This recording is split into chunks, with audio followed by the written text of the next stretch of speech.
Bukan saja karena memang perlu diketahui oleh banyak dan semua anak-anak Tuhan, tetapi karena memang pengajaran ini juga sangat kontroversi di berbagai kalangan.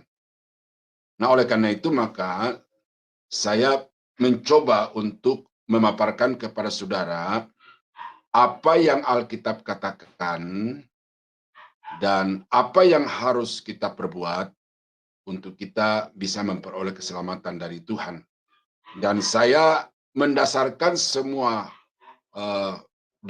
semua pernyataan-pernyataan di dalam diktat ini atau dalam pembelajaran ini dengan dasar Alkitab.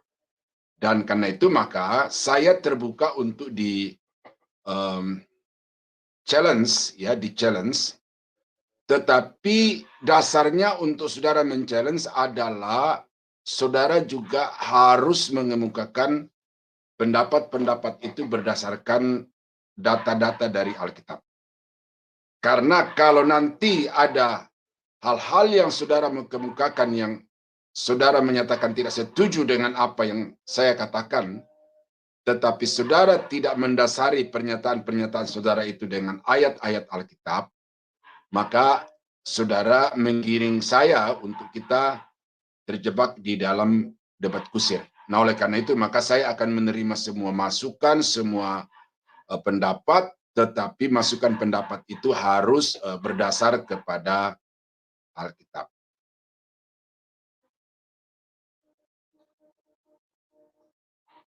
Nah, soteriologi itu adalah bagian dari sistematika teologi. Teologi itu dibagi di dalam 4 garis besar, saudara, sebagai secara singkat saja. Yang pertama itu adalah teologia biblika. Teologia biblika, teologia sistematika, teologia historika, dan teologia praktika.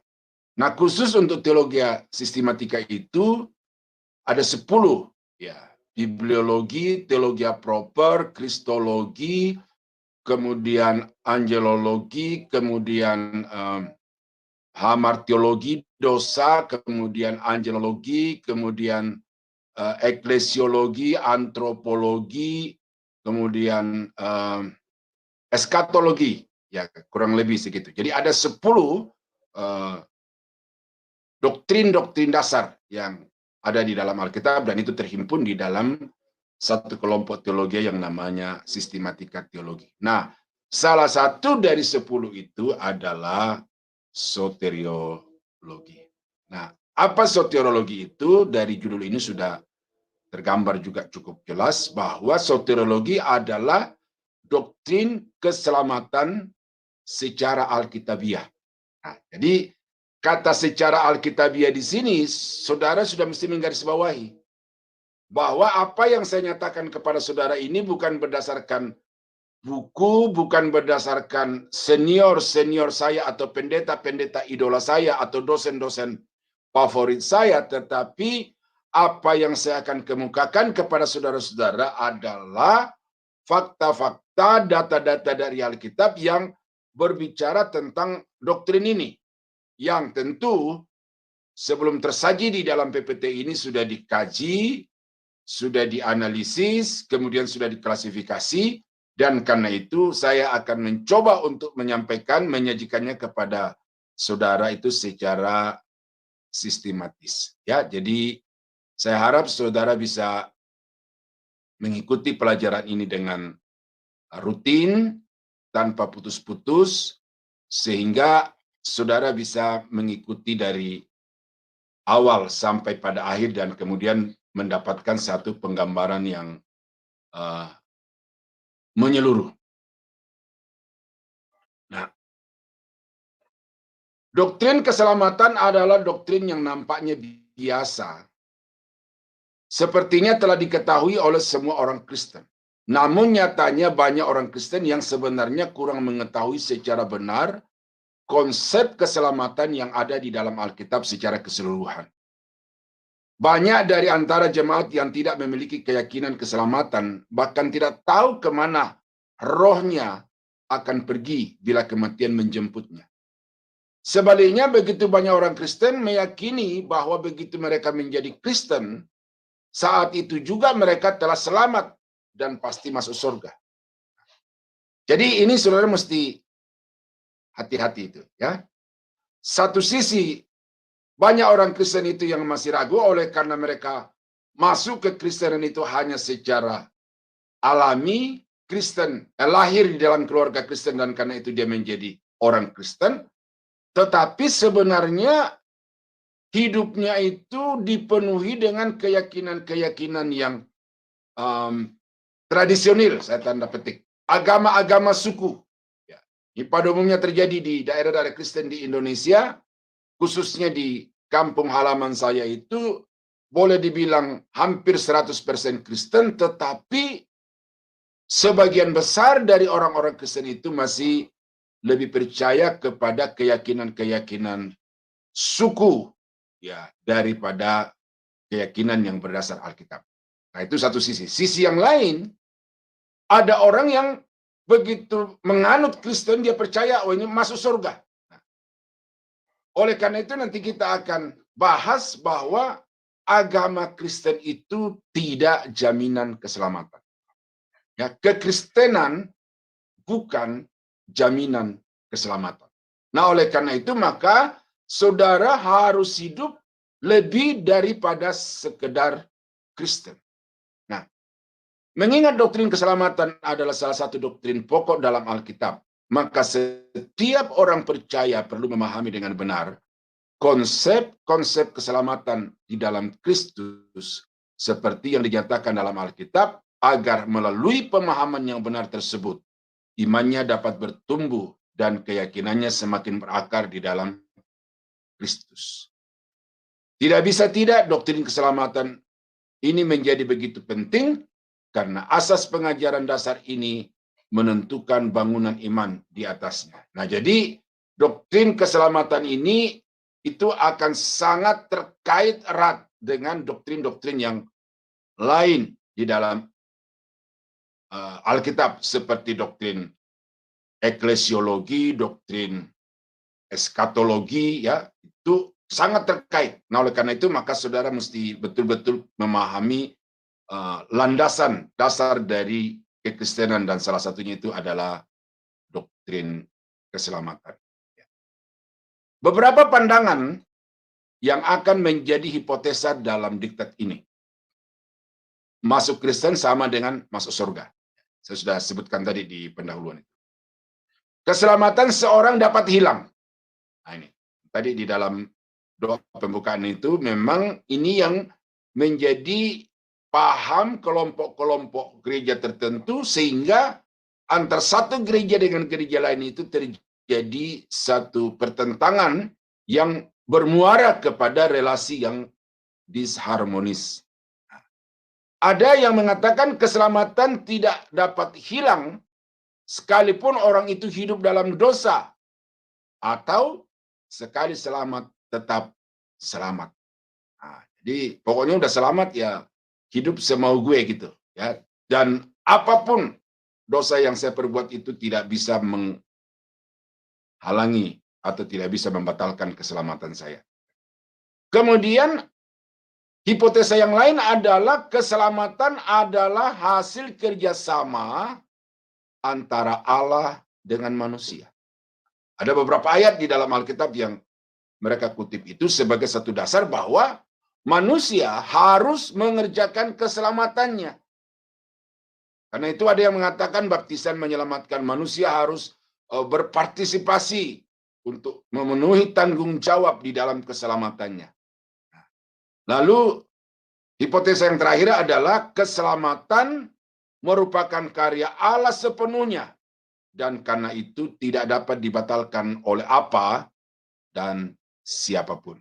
Nah, jadi dari 5 hipotesa ini akan kita bedah satu demi satu, tetapi bukan membahas poin-poin ini secara berbeda atau terpisah-pisah. Namun saya akan membahas doktrin keselamatan itu secara alkitabiah sehingga nanti pada akhirnya akan secara otomatis mana dari kelima pandangan ini yang didukung dengan fakta-fakta atau data-data dari dalam Alkitab. Jadi saya di sini tidak sedang mau menyerang satu kelompok dengan pandangan-pandangan yang ada di dalam hipotesa ini, tetapi saya akan menguraikan Alkitab itu secara menyeluruh, mendasar, sistematis, dan pada akhirnya nanti saudara sendiri yang akan melihat mana dari kelima pandangan ini yang dapat dipertanggungjawabkan karena sesuai dengan Alkitab. Nah, pengertian selamat. Manusia kembali kepada hubungan yang harmonis dengan Allah. Ini kita tahu bahwa pada awal mula Allah menciptakan manusia itu, manusia dalam keadaan sempurna, dan oleh karena itu maka relasi antara pencipta dan ciptaan, antara manusia dan antara Allah dengan manusia itu terjalin dalam suasana yang harmonis dan tanpa penghalang sedikit pun. Itu awal mulanya. Tetapi ketika manusia jatuh ke dalam dosa karena memilih untuk tidak taat kepada Allah, tetapi memilih dengan bebas untuk mentaati keinginannya sendiri, maka sejak saat itu manusia terputus hubungannya dengan Allah. Atau manusia mengalami relasi yang disharmonis dengan Sang Pencipta, dan karena itu manusia diusir dari Taman Eden. Nah, tetapi kemudian dengan karya penyelamatan yang dilakukan oleh Allah dan Yesus Kristus, atau Allah di dalam Yesus Kristus itu, maka manusia yang percaya kepada Allah di dalam Yesus itu dikembalikan kepada relasi yang harmonis. Nah, itu. Yang kedua, selamat artinya manusia memiliki jaminan hidup yang kekal di dalam kerajaan Allah. Jadi keselamatan yang diajarkan Alkitab itu bukan masalah hidup selama kita di tengah-tengah dunia yang hanya sementara itu, tetapi keselamatan itu artinya bahwa manusia dikembalikan kepada tujuan diciptakannya, yaitu hidup bersama-sama dengan Allah sampai selama-lamanya. Itu yang kedua. Pengertian yang ketiga yang saya dapat sampaikan di sini adalah bahwa selamat berarti manusia itu kembali kepada tujuan Allah menciptakannya. Dia punya sikap yang benar terhadap Allah, memuji, menyembah, dan mentaati Allah, dan manusia bertanggung jawab terhadap alam semesta sebagaimana yang sudah dimandatkan Tuhan di dalam Kejadian pasal 2 dan juga dalam pasal 1. Jadi orang yang sudah diselamatkan oleh Tuhan itu akan kembali kepada tujuan ini. Karena tujuan Allah menciptakan manusia adalah untuk memuji dan menyembah Dia, dan juga untuk menjadi mitra kerjanya, mengelola dan melestarikan alam semesta ini. Nah, ini yang namanya mandat kultural atau mandat budaya. Jadi itu secara sederhana pengertian dari keselamatan itu. Nah, ini pernyataan yang perlu kita pegang erat-erat, ya. Bahwa manusia tidak dapat memperoleh keselamatan dengan usaha sendiri. Sini ada beberapa ayat yang saya mau bacakan kepada saudara, karena ada banyak orang yang berpikir bahwa keselamatan itu dapat diraih atau dapat diperoleh dengan usaha sendiri. Tentu ini bukan dalam kelompok Kristen, ya, tetapi di luar kekristenan itu ada pandangan-pandangan atau ada keyakinan-keyakinan yang meyakini bahwa manusia dapat kembali kepada Allah itu melalui usaha dan pekerjaannya sendiri. Tetapi 3 ayat ini, saudara-saudara, saya mau bacakan secara lengkap kepada saudara. Pertama-tama dari Roma pasal 7 ayat yang ke-21. Ya.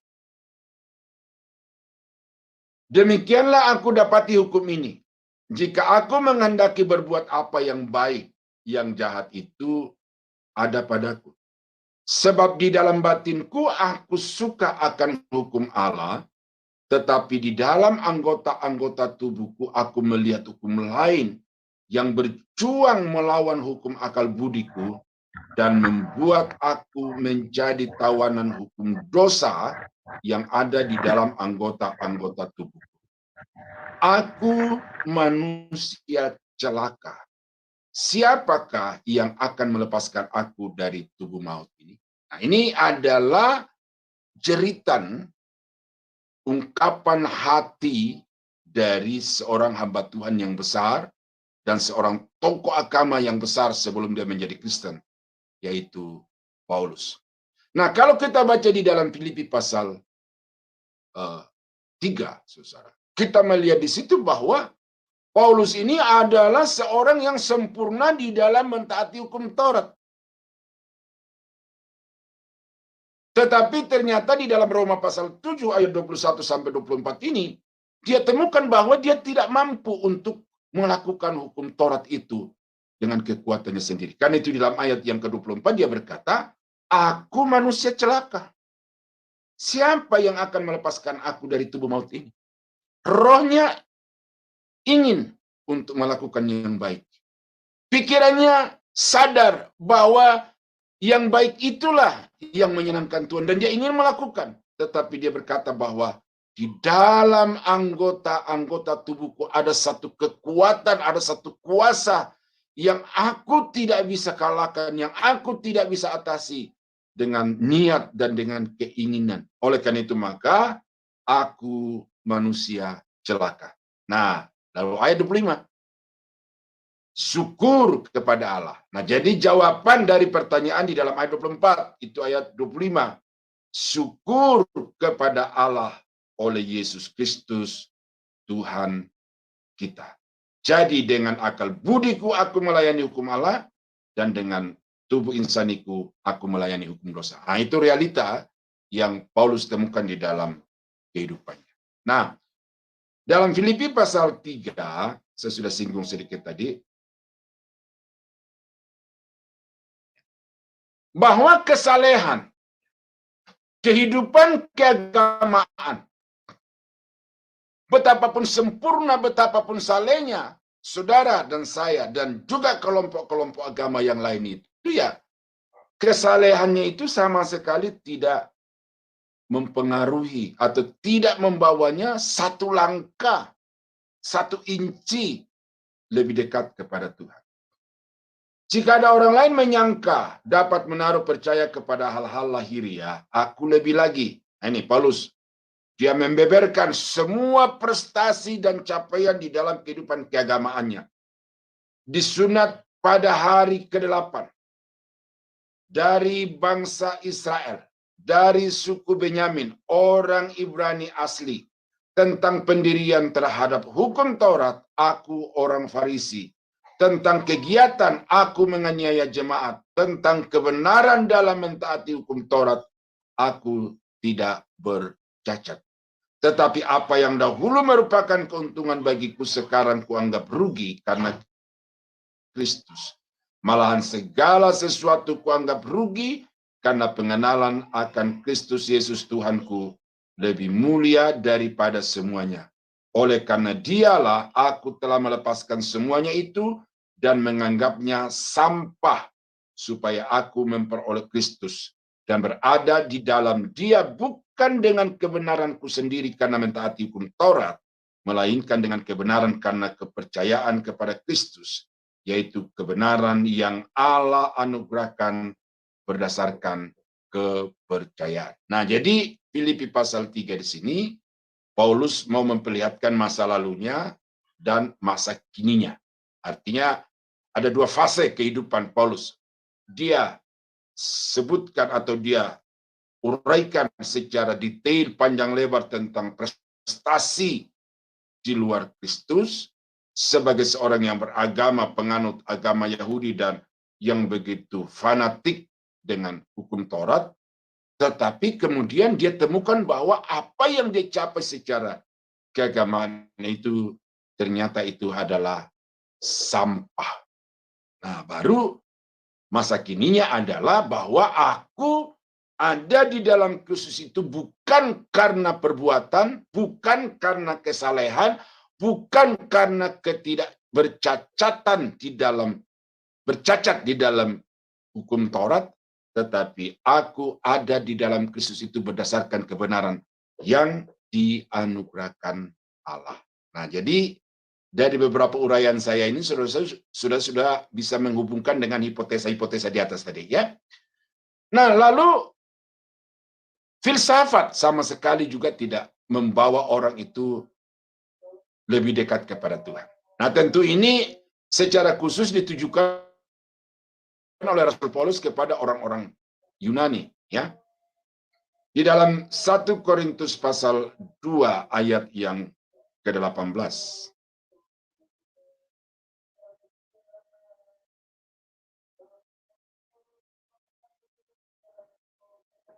Tunggu ya. Kok salah tulis di sini.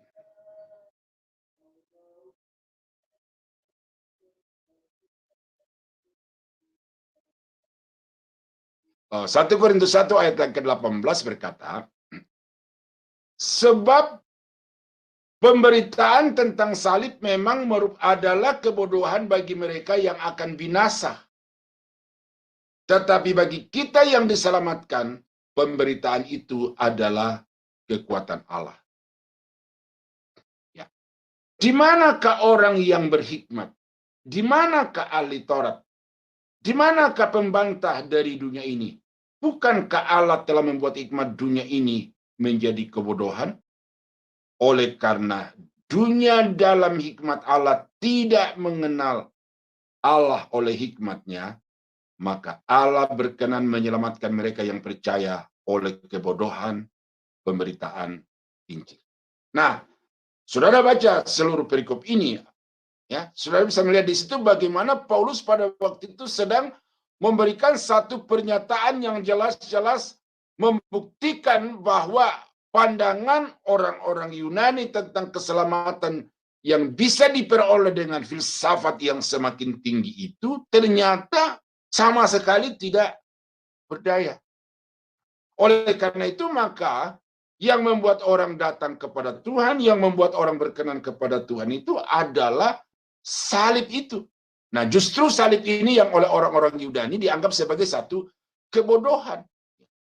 Bahwa pemberitaan salib itu adalah kebodohan bagi orang-orang yang akan binasa, tetapi pemberitaan tentang salib itu adalah kekuatan Allah yang menyelamatkan bagi orang-orang yang percaya. Nah, jadi saudara-saudara yang kekasih dalam Tuhan, kita melihat di sini bahwa filsafat, kesalehan hidup, ketaatan hukum Taurat itu sama sekali tidak berdaya untuk membuat orang hidup kembali kepada tujuan semula Allah menciptakan atau kembali kepada keselamatan yang diharapkan. Nah, sebelum kita masuk kepada pengertian keselamatan dalam arti yang khusus, ya kita lihat dulu bahwa kata keselamatan itu memiliki pengertian umum juga, ya, baik di dalam bahasa Perjanjian Lama maupun di dalam bahasa Perjanjian Baru. Di dalam bahasa Yunani, bahasa asli Perjanjian Baru, kata yang dipakai untuk keselamatan yaitu zozo, ya, zozo, yang berarti menjadi sehat, menyembuhkan, menyelamatkan, mengawetkan. Nah, jadi dari kata zozo ini itu ada 4 variabel artinya, yaitu menjadi sehat, menjadi sembuh, menyelamatkan, dan mengawetkan. Nah, kata menyelamatkan di sini juga masih memiliki beberapa arti. Bisa selamat kembali kepada kehidupan yang kekal, bisa juga selamat dalam arti sembuh dari penyakit atau lepas dari bencana kecelakaan. Nah, dalam hubungan dengan orang berdosa atau manusia berdosa, kata itu berarti menyelamatkan dari kematian kekal atau mempertahankan hidup. Nah, jadi selamat di sini kalau dikaitkan dengan orang-orang berdosa, itu berarti bahwa diselamatkan dari penghukuman yang kekal di dalam neraka selama-lamanya. Nah, itu pengertian perjanjian baru atau bahasa Yunani. Nah, di dalam perjanjian lama dipakai kata seperti yasa, yang artinya kemerdekaan dari larangan-larangan. Nggak boleh ini, nggak boleh itu, ini pamali, itu pamali, ya kan? Dibebaskan dari ikatan-ikatan, dilepaskan, menyelamatkan, membebaskan, menyelamatkan diri dari kehancuran, baik secara moral dan memberi kemenangan, menolong. Nah, jadi itu banyak pengertian ya dari satu kata di dalam bahasa Ibrani itu banyak pengertian yang bisa menjadi salah satu ya atau kemungkinan terjemahan yang nanti kita akan pilih salah satu mana yang cocok dengan pokok yang sedang kita bahas yaitu soteriologi. Nah, selain itu bahasa Ibrani juga mempergunakan kata salom. Salom itu bisa selamat tapi bisa damai atau sehat. Salom, selamat. Salom, damai. Salom, sehat. Nah, itu bisa. Jadi masih luas artinya. Nah, ada juga yang selem. Persembahan syukur bagi kebebasan sesuai perjuangan. Ada usaha yang dilakukan dan usahanya itu menghasilkan, maka dipersembahkanlah persembahan yang disebut selem. Dan ini diartikan juga bahwa itu berarti orang itu bebas, orang itu selamat. Nah, pemakaian kata-kata tersebut menunjukkan kepada pembebasan oleh Yahweh. Pembebasan itu menghantar manusia kepada keselamatan yang bersumber dari Allah. Nah, jadi tersirat di dalamnya bahwa perjuangan manusia untuk melawan sesuatu, menghadapi sesuatu ini, apakah sakit penyakit, apakah penderitaan yang lain, nah dengan pertolongan Tuhan, dengan pertolongan Yahweh, manusia mengalami pembebasan. Nah, itu juga disebut sebagai selem. Nah, kita akan semakin mengerucut ya. Terdapat beberapa konsep keselamatan di dalam Kristus yang harus dipahami dan diterapkan demi memperoleh keselamatan yang sesungguhnya. Nah, keselamatan yang sesungguhnya di sini bukan sakit menjadi sembuh, bukan miskin menjadi kaya, atau bukan dilepaskan dari berbagai ancaman, tetapi keselamatan yang sesungguhnya di sini adalah kembali kepada kehidupan yang kekal, sebagaimana yang telah dirancangkan Allah sebelum manusia itu diciptakan. Konsep-konsep ini harus diterima secara seimbang dan tidak boleh hanya menitikberatkan pada salah satu konsep saja. Penerapan yang tidak seimbang menjadikan teologi yang pincang dan tidak akan mendukung sepenuhnya kebenaran yang terkandung di dalam karya penyelamatan Kristus. Oke, satu contoh ini karena kalimat ini agak mungkin agak susah untuk saudara simak, itu harus seimbang. Nah, umpamanya ada yang mengatakan bahwa keselamatan itu karena perbuatan baik. Lalu bagaimana dengan keselamatan karena anugerah? Jadi ada di antara dua pilihan yang saling bertentangan, dan bagaimana kita mencari solusi ini? Apakah perbuatan baik atau karena anugerah? Nah, saya lontarkan dulu persoalan-persoalan ini untuk nanti kita akan menemukan solusinya dari Alkitab. Karena itu maka harus dipahami secara keseluruhan tentang konsep-konsep keselamatan itu, baru kemudian kita bisa mengambil satu kesimpulan bahwa ternyata orang yang selamat itu harus begini dan harus begitu, atau karena ini dan kemudian harus begitu.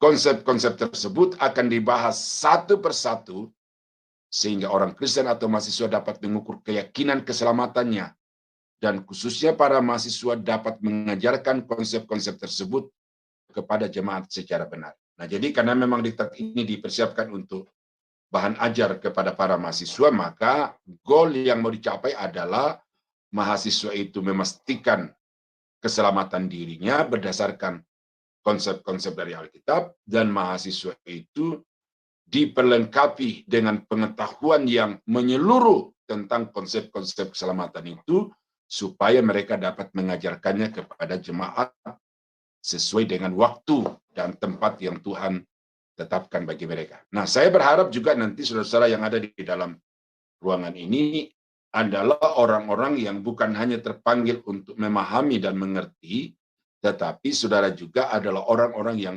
kemudian terbeban untuk menyampaikan pengajaran-pengajaran ini kepada rekan-rekan atau kepada orang-orang Kristen yang lain, supaya mereka lebih mantap di dalam imannya kepada Tuhan. Nah, pentingnya doktrin soteriologi atau keselamatan. Doktrin keselamatan atau soteriologi memberikan pernyataan yang jelas bahwa semua manusia telah jatuh ke dalam dosa, dan karena itu tujuan akhir hidupnya adalah neraka atau kematian selama-lamanya. Semua manusia telah berbuat dosa dan telah kehilangan kemuliaan Allah. Upah dosa ialah maut. Ya, maut di situ adalah kematian kekal, penghukuman kekal. Nah, kematian di situ terpisah dari Allah selama-lamanya. Kematian di situ juga berarti dia mengalami hukuman selama-lamanya. Tetapi kasih karunia Allah adalah hidup yang kekal. Nah, itu isi dari Roma pasal 3:23 dan Roma pasal 6 ayat 23. Doktrin keselamatan atau soteriologi memberikan pernyataan dengan jelas dan tegas bahwa semua usaha manusia dalam mencari keselamatan adalah sia-sia belaka. Usaha-usaha yang telah dilakukan oleh manusia untuk mengusahakan keselamatan seperti filsafat, etika moral, perbuatan baik, amal saleh, dan agama itu sendiri. Ya, agama itu sendiri diciptakan manusia adalah dengan maksud supaya mereka dapat hidup teratur dan kemudian berkenan kepada Allah. Tetapi semua yang diusahakan manusia itu tidak membawanya untuk mendapatkan atau mencapai keselamatan. Alkitab dengan jelas dan tegas mengajarkan bahwa keselamatan adalah karya Allah Tritunggal.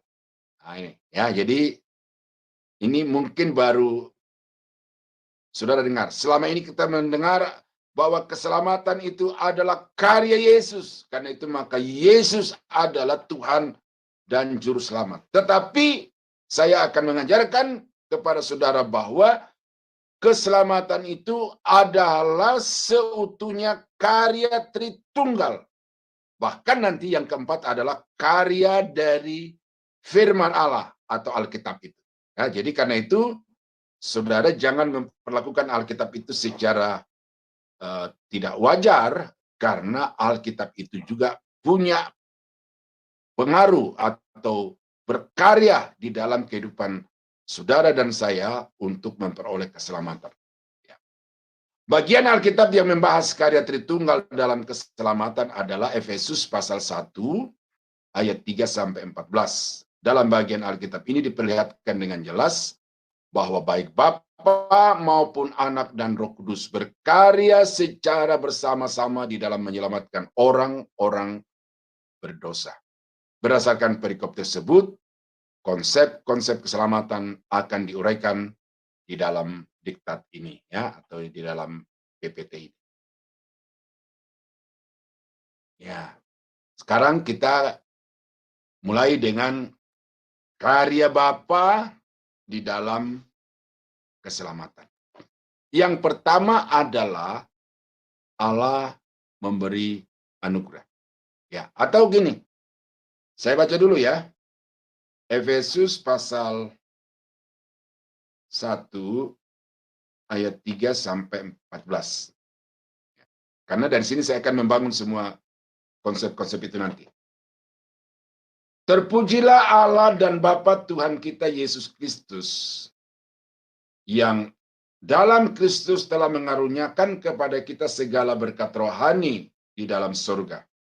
Sebab di dalam Dia Allah telah memilih kita sebelum dunia dijadikan, supaya kita kudus dan tak bercacat di hadapannya. Dalam kasih Ia telah menentukan kita dari semula oleh Yesus Kristus untuk menjadi anak-anaknya sesuai dengan kerelaan kehendak-Nya, supaya terpujilah kasih karunia-Nya yang mulia, yang dikaruniakannya kepada kita di dalam Dia yang dikasihinya. Sebab di dalam Dia dan oleh darah-Nya, kita beroleh penebusan, yaitu pengampunan dosa, menurut kekayaan kasih karunia-Nya, yang dilimpahkannya kepada kita dalam segala hikmat dan pengertian. Sebab Ia telah menyatakan rahasia kehendak-Nya kepada kita sesuai dengan rencana kerelaannya, yaitu rencana kerelaan dari semula telah ditetapkannya di dalam Kristus sebagai persiapan penggenapan untuk mempersatukan di dalam Kristus sebagai kepala segala sesuatu, baik yang di surga maupun yang di bumi. Aku katakan di dalam Kristus, karena di dalam Dialah kamu mendapat bagian yang dijanjikan. Kami yang dari semula ditentukan untuk menerima bagian itu sesuai dengan maksud Allah, yang di dalam segala sesuatu bekerja menurut keputusan kehendak-Nya, supaya kami yang sebelumnya telah menaruh harapan kepada Kristus boleh menjadi puji-pujian bagi kemuliaan-Nya. Di dalam Dia kamu juga, karena kamu telah mendengar firman kebenaran, yaitu Injil keselamatanmu. Di dalam Dia kamu juga, ketika kamu percaya, dimateraikan dengan Roh Kudus yang dijanjikannya itu. Dan Roh Kudus itu adalah jaminan bagian kita sampai kita memperoleh seluruhnya, yaitu penebusan yang menjadikan kita milik Allah untuk memuji kemuliaan-Nya. Nah, itulah seluruh isi dari Efesus pasal 1 ayat 3 sampai 14 yang menyatakan kepada kita tentang baik Bapa, Anak maupun Roh Kudus itu sama-sama terlibat di dalam menyelamatkan manusia. Nah, anugerah. Nah, kalau kita baca di dalam Efesus pasal 1 tadi itu, dikatakan bahwa Allah telah memberikan kepada kita kasih karunia-Nya di dalam Yesus Kristus. Ya. Dasar keselamatan di dalam Kristus bukan karena perbuatan baik manusia, bukan karena usaha kesucian seseorang atau askese. Ya. Mungkin saudara pernah mendengar kata askese ini, yaitu adanya satu kelompok agama, kelompok keyakinan yang menyatakan bahwa tubuh ini adalah sarang dosa, dan karena itu tubuh ini harus disiksa. Maka mereka mengasingkan diri di gunung-gunung, di goa-goa, lalu mereka di sana menyiksa diri. Itu adalah satu perbuatan yang disebut sebagai askese, dengan tujuan dengan itu mereka menyucikan diri dari segala dosa. Ya. Bukan karena ia seorang yang benar, dan bukan pula karena apa yang ia lakukan baik untuk Tuhan maupun manusia. Mengapa? Karena tidak ada satupun perbuatan manusia yang mampu memperkenankan hati Allah. Di mata Allah tidak ada seorang pun yang baik, yang benar, dan mampu menyenangkan Allah. Saudara baca Roma pasal 3 secara keseluruhan. Bila mana seorang berdosa diselamatkan oleh Allah, maka itu semata-mata dari Allah, anugerah dari Allah. Anugerahlah yang membedakan antara kekristenan dengan agama-agama lain. Yesus Kristus adalah perwujudan dari anugerah Allah yang luar biasa kepada manusia yang berdosa. Keselamatan di dalam Kristus adalah anugerah semata-mata. Berdasarkan Efesus pasal 2 ayat 8 dan 9. Ya. Oleh karena kasih karunia kamu diselamatkan oleh iman. Itu bukan hasil usahamu, tetapi pemberian Allah. Oleh karena itu, maka jangan ada orang yang membanggakan diri. Mengapa? Karena manusia tidak mempunyai kelayakan di hadapan Allah. Agar pemahaman tentang anugerah ini menjadi lebih jelas, maka sebaiknya konsep anugerah itu diselidiki dengan lebih detail. Ya. Dari kata ken, ya. Asal kata kanan yang berarti membongkok. Ya. Saya tidak usah panjang-panjang di sini karena agak menjenuhkan di sini. Tetapi anugerah itu membongkok, artinya Allah yang superior itu mau turun menjangkau manusia yang inferior. Manusia yang tidak berdaya di dalam dirinya dan dari dirinya sendiri. Oleh karena itu maka Allah dengan kata dasar ken atau kanan ini itu mau turun dan mau berkarya secara penuh untuk menyelamatkan orang berdosa. Ya. Iya, itu. Ya, itu ayat-ayat yang saudara nanti bisa baca itu. Nah, yang kedua adalah keset. Ya. Istilah ini dipakai sebanyak 250 kali dalam Perjanjian Lama. Kata ini mempunyai arti yang paling dekat dengan kata karis ya, di dalam Perjanjian Baru yang artinya anugerah. Rairi, ya ini ada tokoh teolog ya, itu Charles Rairi, itu bukunya sangat memberkati saya juga, itu salah satunya, berkata adanya keterlibatan perasaan yang dalam dari akar kata keset. Jadi kata karis atau keset itu di dalam diri Allah ada satu perasaan yang begitu dalam, begitu mengasihi manusia dan begitu berkeinginan besar untuk menyelamatkan manusia itu. Nah, ini menjadi pendorong adanya perasaan kasih yang besar di dalam diri Allah. Kemudian terlibatnya hubungan intim antara Allah dan manusia secara perseorangan, kelompok, dalam hubungan perjanjian unilateral.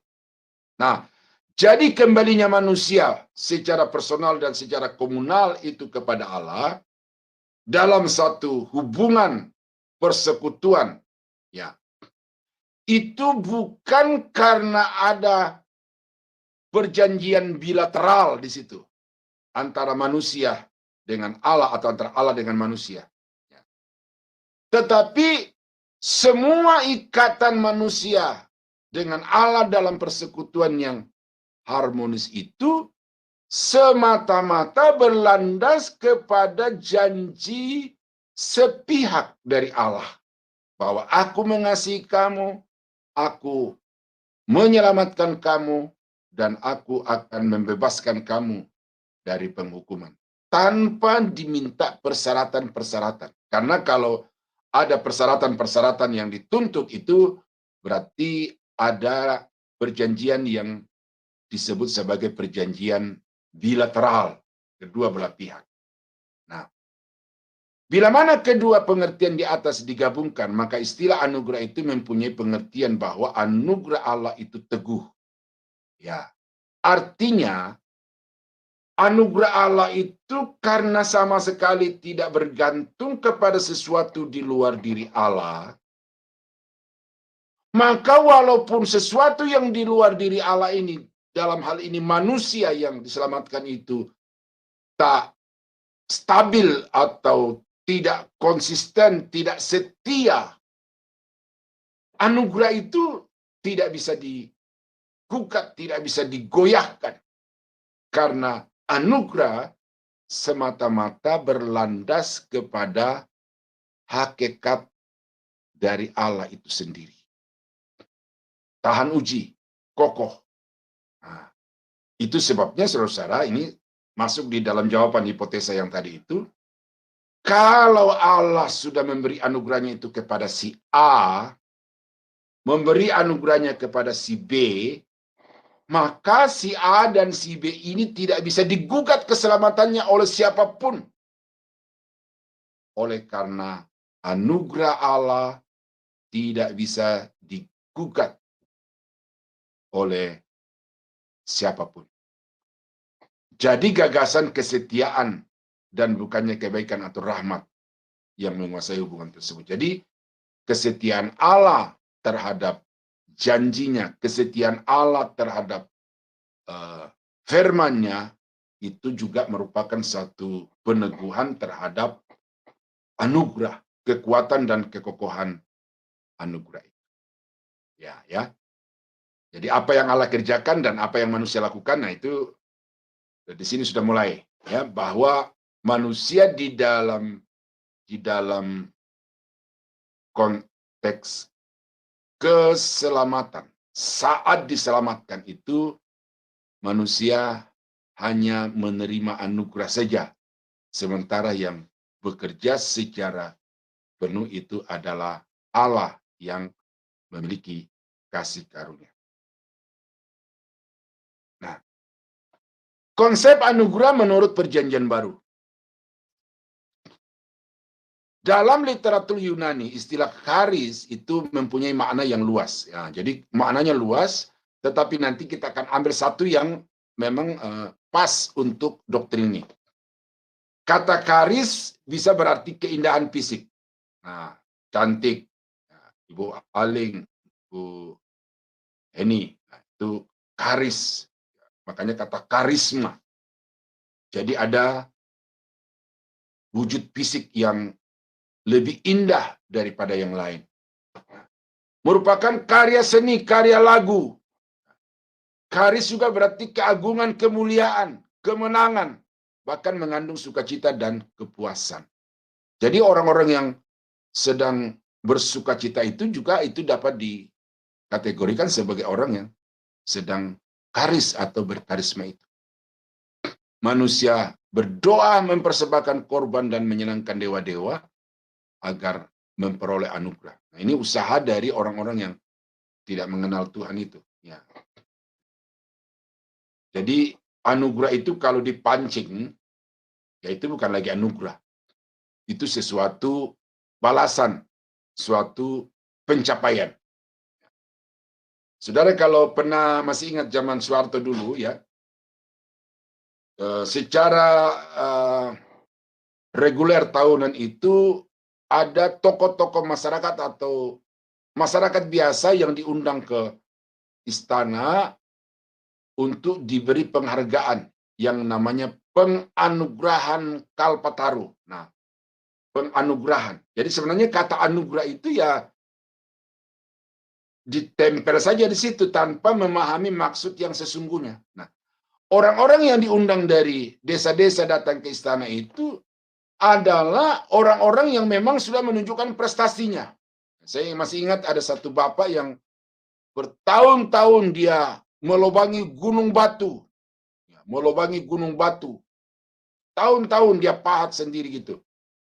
Nah, begitu dia selesai pahat itu, gunung batu itu airnya, air mengalir, dan tanah yang di balik gunung itu yang terhampar tetapi tidak ada air itu sekarang bisa berproduksi secara luar biasa mencukupi kebutuhan masyarakat yang ada di situ oleh karena sudah bisa ditanami dengan padi dan berbagai tanaman pangan yang lain. Nah, orang itu diundang ke istana untuk diberi penghargaan atau anugerah, penganugerahan Kalpataru itu. Nah, itu bukan namanya anugerah. Itu upah. Itu tanda jasa. Nah, jadi harus saudara paham itu. Nah, makanya yang kalimat ini bahwa manusia berdoa, mempersembahkan korban, dan menyenangkan dewa-dewa agar memperoleh anugerah itu sesuatu yang tidak Kristiani. Nah, karena itu kalau saudara memberi, saudara melakukan sesuatu, jangan dalam konsep yang kalimat yang itu ya, tetapi lakukan itu sebagai satu bentuk syukur, pengabdian diri, dedikasi diri atas apa yang Tuhan telah lakukan bagi saudara. Nah, dari literatur Yunani non-Alkitab dapat disimpulkan bahwa suatu keindahan dalam bentuk lahiriah itu charis. Secara subjektif, sikap batin yang dirasakan terhadap seseorang keindahan yang subjektif. Ya, umpamanya saya katakan Pak Kodeks itu baik. Nah, itu perasaan subjektif. Dan itu juga bisa berarti karis. Ya. Adanya hubungan timbal balik dari si penerima.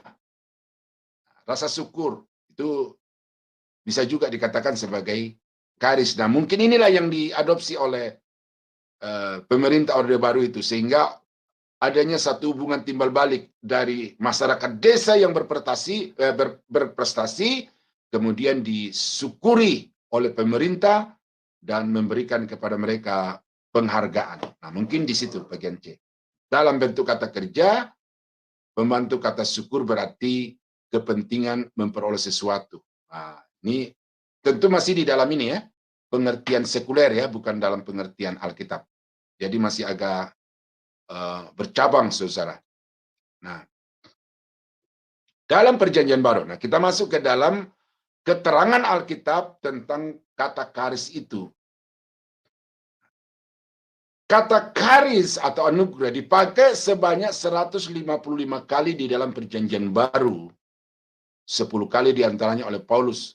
Dan dari penyelidikan sebelumnya ternyata istilah ini memiliki kekayaan arti luar biasa. Ini harta kekristenan yang istimewa. Yohanes membuka Injilnya dengan mengidentifikasikan Yesus sebagai pembawa hukum Taurat. Ya, yang di situ katakan bahwa hukum Taurat diberikan oleh Musa, tetapi kasih karunia datang oleh Yesus Kristus. Beberapa penggunaan kata karis ya, berhubungan dengan sukacita dan kepuasan serta keindahan terlibat di dalam sekurang-kurangnya 2 bagian Perjanjian Baru, yaitu Lukas pasal 4:22, yaitu pakai kata karin. Ya. Mungkin di sini nanti saudara bisa baca lebih jauh saja ya, karena itu bisa baca. Kesimpulan, ini penjelasan tentang kata anugerah saja dulu ya. Konsep anugerah dalam Perjanjian Baru meliputi arti kata dalam bahasa Ibrani dan Yunani klasik. Konsep ini penting dengan pengertian juru selamat Yesus Kristus. Nah ini, pemberian cuma-cuma Allah dalam pribadi Kristus itu adalah arti khusus Perjanjian Baru. Nah, kita mengerucut kepada satu makna itu, bahwa anugerah Allah dalam kaitannya dengan doktrin keselamatan atau doktrin soteriologi adalah pemberian dari Allah secara cuma-cuma kepada orang berdosa melalui Yesus Kristus. Pengorbanan Yesus sebagai anugerah yang diterima mutlak dengan cuma-cuma. Ya, saudara tidak perlu melakukan apapun untuk mendapat anugerah. Kalau orang-orang Yunani sekuler atau orang-orang yang tidak percaya kepada Yesus itu bahwa mereka memberikan sesuatu kemudian mendapatkan balasan dari Tuhan, nah itu terserah konsep mereka. Tetapi konsep Alkitab adalah yang namanya anugerah itu murni sepenuhnya seutuhnya merupakan pemberian yang cuma-cuma. Ya. Dan inilah yang menjadi dasar utama keselamatan itu. Bahwa keselamatan itu pemberian cuma-cuma. Karya Allah sepenuhnya karena kasih.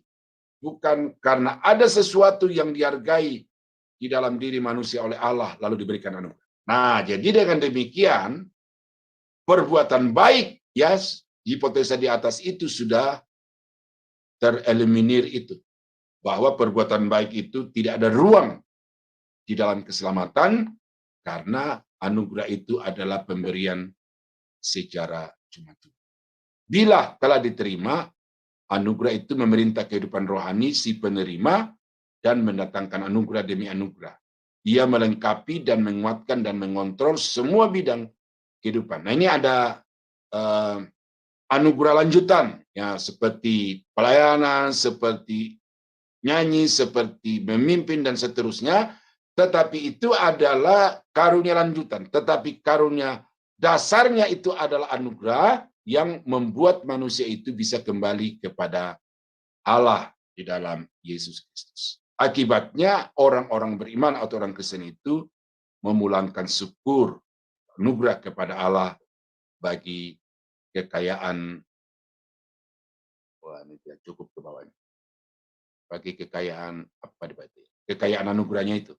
Jadi kita mensyukuri bahwa kita diselamatkan karena anugerah. Nah, jadi inti dari sekian banyak kalimat ini adalah keselamatan itu pemberian cuma-cuma dari Allah melalui Yesus Kristus, yang oleh pengorbanan Yesus itu maka manusia diselamatkan.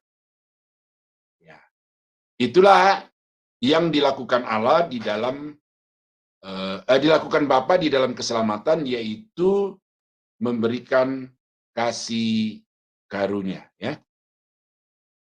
Dikatakan di dalam Efesus pasal 1 ayat 3, terpujilah Bapa Tuhan kita Yesus Kristus, yang dalam Kristus telah mengaruniakan kepada kita segala berkat-berkat rohani di dalam surga. Nah, itu dasar ayatnya dari karya Bapa menurut Efesus pasal 1 ayat 3. Memberi anugerah. Nah, yang kedua, apa yang dikerjakan Bapa di dalam keselamatan orang-orang berdosa itu adalah pilihan. Ya. Di dalam ayat yang keempat dari Efesus pasal 1 tadi. Sebab di dalam Dia, maksudnya di dalam Kristus, Bapa atau Allah telah memilih kita sebelum dunia dijadikan. Nah, ini mengandung kontroversi dari dulu sampai sekarang ini. Karena ada yang mengatakan bahwa Allah dalam kedaulatannya dari sejak sebelum dunia dijadikan, Allah sudah memisahkan manusia itu kanan dan kiri, selamat dan tidak selamat.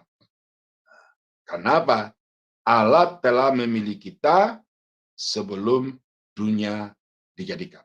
Nah, saya sengaja munculkan dulu itu ya, persoalan itu, bahwa ada pandangan ya, ini predestinasi itu ya, bahwa Allah dengan kedaulatannya memisahkan manusia dari semula. Ada yang dipilih, ada yang tidak dipilih. Ada yang diselamatkan, ada yang tidak diselamatkan. Nah, orang-orang yang dipilih diselamatkan inilah yang dikatakan orang-orang terpilih. Nah, tetapi nanti saya akan bahas ini secara juga detail, ya. Konsep pilihan seringkali disamakan dengan takdir Allah. Istilah takdir berarti kodrat Allah. Jadi bila mana dikatakan telah ditakdirkan Allah, berarti segala peristiwa yang terjadi dalam kehidupan manusia mutlak diterima dan tidak bisa dirubah lagi. Takdir membuat manusia pasif. Apakah arti pilihan sama dengan takdir? Atau apa bedanya? Mengapa ada manusia yang dipilih Allah untuk menerima keselamatan dan ada pula yang tidak? Adilkah Allah dalam melakukan pilihan tersebut? Apa yang menjadi dasar pilihan? Nah, ini tadi salah satunya adalah Allah berdaulat. Jadi kedaulatan Allah tidak bisa digugat oleh siapapun. Lalu dia yang bebas untuk mengatakan si A selamat, si B tidak selamat. Si A dipilih, si B tidak dipilih. Nah, kalau kita hanya melihat dari satu sisi hakikat sifat Allah itu, maka bisa. Tetapi saudara-saudara, sekali lagi, bahwa di dalam Allah mengambil satu keputusan, satu tindakan, yang terlibat itu bukan hanya satu sifatnya, tetapi semua atribut Allah itu terlibat secara bersama-sama, cuma hanya yang didepankan dan ada yang di belakang. Ini saya pakai pikiran manusia ini, saudara, bahwa kalau moderator yang ke depan itu adalah Bu Aling. Tetapi dalam moderator itu bukan hanya Bu Aling yang bekerja, atau di dalam seluruh seluruh konteks ibadah atau pengajaran itu bukan hanya Ibu Aling, tetapi ada juga yang lain-lainnya yang terlibat. Nah, cuma pada saat moderator itu Ibu Aling tampil ke depan. Ketika masuk di dalam pemaparan materi, saya sebagai guru tampil ke depan, tetapi di belakangnya juga ada moderator, kemudian ada operator, dan lain-lain sebagainya. Nah, itu sifat-sifat Allah seperti itu, saudara. Ada tindakan-tindakan yang memang satu sifat Allah itu menonjol, tetapi sifat-sifat yang lain tidak boleh diabaikan. Nah, sama seperti di dalam pilihan ini. Kalau Allah hanya mempergunakan kedaulatannya, sifat kemahakuasaannya, lalu mengabaikan sifat-sifat yang lain, maka kemudian memunculkan pertanyaan, adilkah Allah? Jadi, pada sisi yang lain, kekuasaannya dipakai secara penuh, tetapi di dalam mempergunakan kekuasaannya itu sama sekali tidak mengabaikan keadilannya. Jadi kekuasaan dan keadilan bersama-sama. Kasihnya, apakah dia hanya mengasihi sebagian orang lalu sebagian tidak dikasihi? Nah, itu.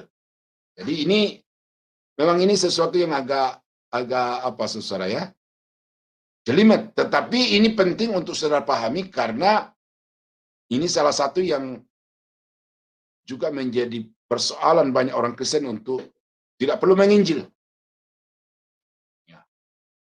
Tidak perlu ibadah.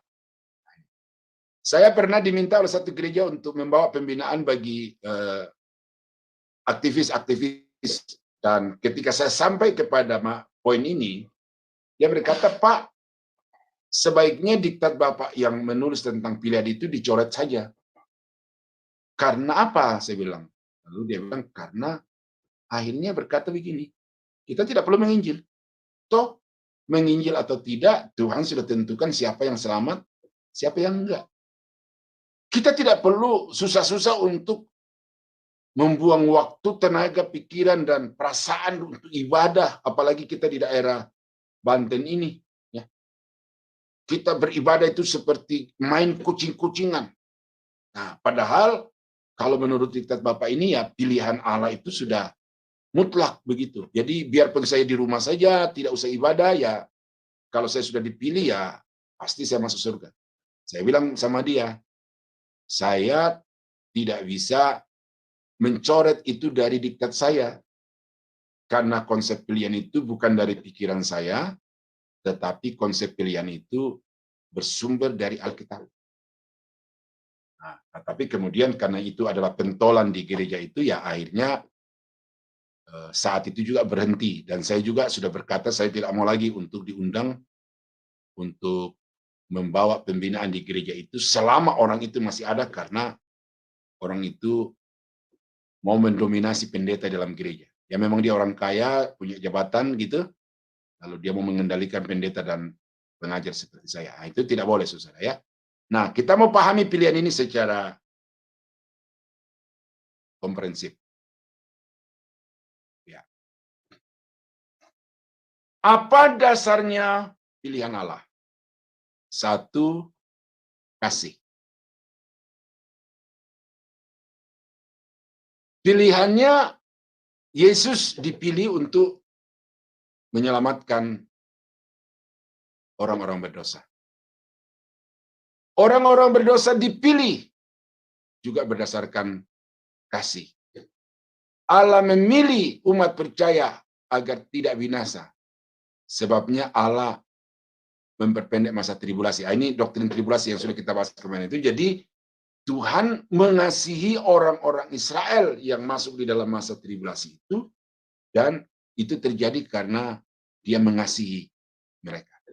Nah, jadi yang pertama di sini bahwa atribut Allah yang terlibat di dalam pilihan itu adalah kasih. Kasih Allah itu tidak memandang rupa. Tidak memandang suku, tidak memandang bulu. Dia mengasihi semua orang. Karena begitu besar kasih Allah akan dunia ini. Nah, jadi Allah dengan kasih-Nya tidak mungkin bertindak semena-mena atau sewenang-wenang untuk memisahkan si A diselamatkan, si B tidak diselamatkan.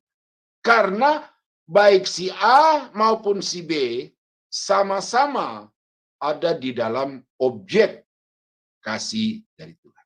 Nah, jadi kasih Tuhan sama sekali tidak memberi peluang bagi kedaulatannya untuk memisahkan manusia itu secara sepihak. Ya.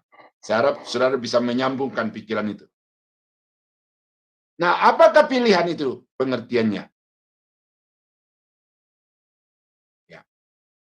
Tindakan Allah dalam memilih mereka yang akan diselamatkan untuk menjadi anggota tubuh Kristus. Dasar pilihan Allah ialah karakternya.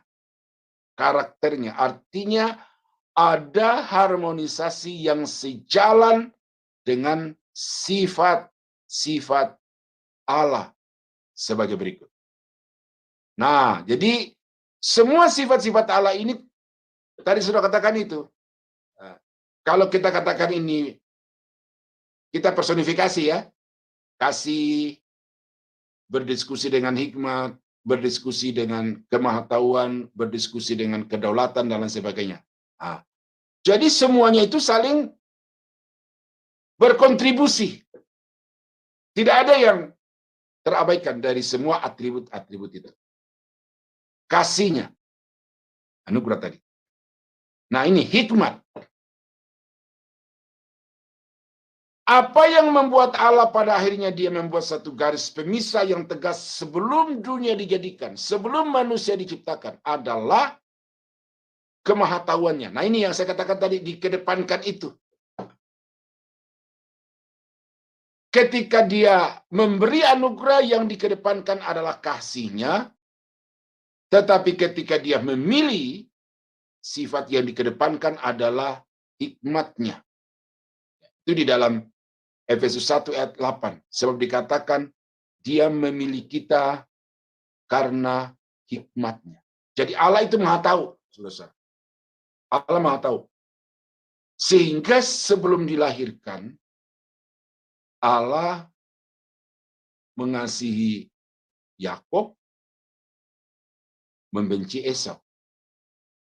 Allah memilih Yakub, Allah menolak Esau. Ini bukan karena Tuhan tidak sayang Esau, lalu sayang Yakub, enggak. Tetapi dari semula Tuhan sudah tahu bahwa Yakub akan percaya kepada Allah, sementara Esau dari semula sudah diketahui bahwa dia akan menolak hak kesulungan. Nah, jadi kematawan Tuhan itulah yang membuat akhirnya manusia itu terbagi dalam dua kelompok. Jadi sebelum dunia dijadikan, Tuhan sudah mengetahui, dan karena itu sebelum dunia dijadikan, dia sudah taruh si A di sebelah kanan dan si B di sebelah kiri. Kemahatauannya, Mazmur 139 itu,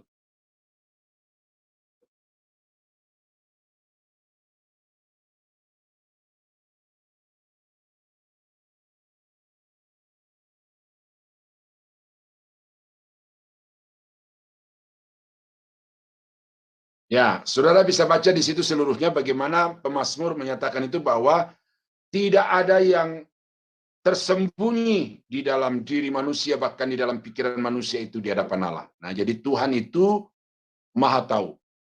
Hal ini sejalan dengan hukum alami seperti yang dikatakan di dalam Roma 10:14. Coba saya baca dulu ya. Roma 10 ayat 14. Tetapi bagaimana mereka dapat berseru kepadanya jika mereka tidak percaya kepada dia? Bagaimana mereka dapat percaya kepada dia jika mereka tidak mendengar tentang dia? Bagaimana mereka mendengar tentang dia jika tidak ada yang memberitakannya? Dan bagaimana mereka dapat memberitakan jika mereka tidak diutusnya? Seperti ada tertulis betapa indahnya kedatangan mereka yang membawa kabar baik. Nah, artinya begini, di dalam Roma pasal 10 ayat yang ke-14-15 ini, bahwa betul, ya, sebelum dunia diciptakan, sebelum manusia dihadirkan di tengah-tengah dunia ini, Tuhan sudah tahu siapa yang akan percaya dan siapa yang akan tidak percaya. Siapa yang akhirnya terpilih dan siapa yang akhirnya tertolak. Itu terjadi di masa lampau. Tetapi perwujudan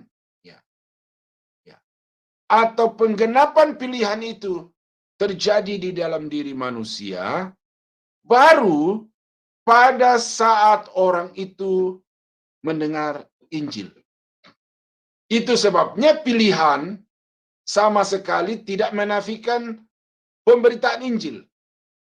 Justru pilihan mendorong pemberitaan Injil. Karena orang-orang terpilih baru akan terrealisasi pilihannya ketika mereka mendengar Injil. Nah, jadi pikiran pentolan gereja tadi itu bahwa pilihan itu melemahkan penginjilan dan mengurangi semangat beribadah itu sama sekali tidak berdasar karena dia hanya berpikir secara paradoks dari apa di dalam Alkitab, ya. Jadi kita melihat di sini bahwa pilihan itu justru mendorong penginjilan karena orang-orang pilihan akan memiliki kepastian pilihannya itu pada saat mereka mendengar dan meresponi Injil itu dengan iman.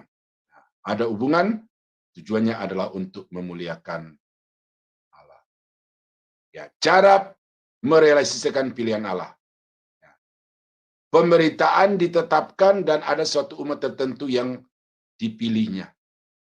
Yaitu di dalam Efesus pasal 1 ayat 13-14 itu, dan kamu juga ketika kamu mendengar Injil, ketika kamu percaya, ya, di situ dikatakan, ketika kamu percaya, kamu dimeteraikan. Nah, jadi pemeteraian atau perealisasian pilihan Allah itu terjadi pada saat orang itu percaya, ya. Di dalam dia kamu juga ketika kamu percaya. Nah, dikatakan tadi bagaimana mereka percaya kalau mereka tidak mendengar. Bagaimana mereka mendengar kalau tidak ada yang memberitakan. Nah, jadi iman seseorang muncul karena mendengar firman Allah. Pada saat muncul iman itu di dalam orang-orang yang mendengar Injil, maka pada saat itulah pilihan itu dinyatakan. Ya. Ada prosedur, ya, langkah-langkah nih. Mengutus juru selamat untuk mati di kayu salib. Ya. Penjelmaan sang penebus termasuk juga kegiatan pelayanannya. Kemudian perintah untuk memproklamasikan Injil pada masa kini. Ini bagian dari perwujudan pilihan itu. Kemudian tuntutan pertobatan dari dosa dan iman kepada Kristus agar diselamatkan. Permintaan Allah agar manusia di segala tempat datang percaya, menunjukkan tanggung jawab dari segi manusia untuk percaya kepada juru selamat. Keselamatan itu bukan warisan. Nah, artinya keselamatan itu adalah masalah personal. Ya. Seorang bapak tidak bisa menyelamatkan anak, seorang pendeta tidak bisa menyelamatkan anak-anaknya. Jadi keselamatan itu adalah masalah pribadi dan karena itu setiap orang harus merespon berita Injil yang disampaikan itu dengan iman dan pada saat mereka memberi respon itulah maka pilihan itu menjadi terwujud.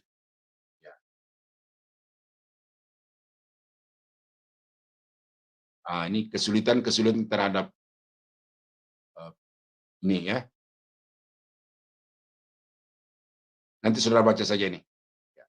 Nah, oke, itu 2 hal yang sudah dilakukan oleh Bapak. Masih ada 3 lagi, ada 5, ya, masih ada 3 lagi. Nah, sampai di sini mungkin ada yang mau ditanyakan dari konsep anugerah dan dari konsep pilihan. Siapa yang mau bertanya, saya persilakan.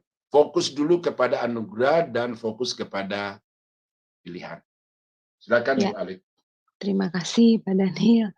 Wah, luar biasa ya Pak, materi malam ini memberi pengertian kepada kita bagaimana karya keselamatan Allah Tritunggal ini diberikan oleh Allah kepada manusia dan juga bagaimana kita ini yang telah memperoleh keselamatan ini bukan dikarenakan usaha kita sendiri ya Pak ya, karena kebaikan kita, kesalehan kita. Dan sungguh suatu anugerah yang sangat besar bagi kita karena kita telah diselamatkan oleh karena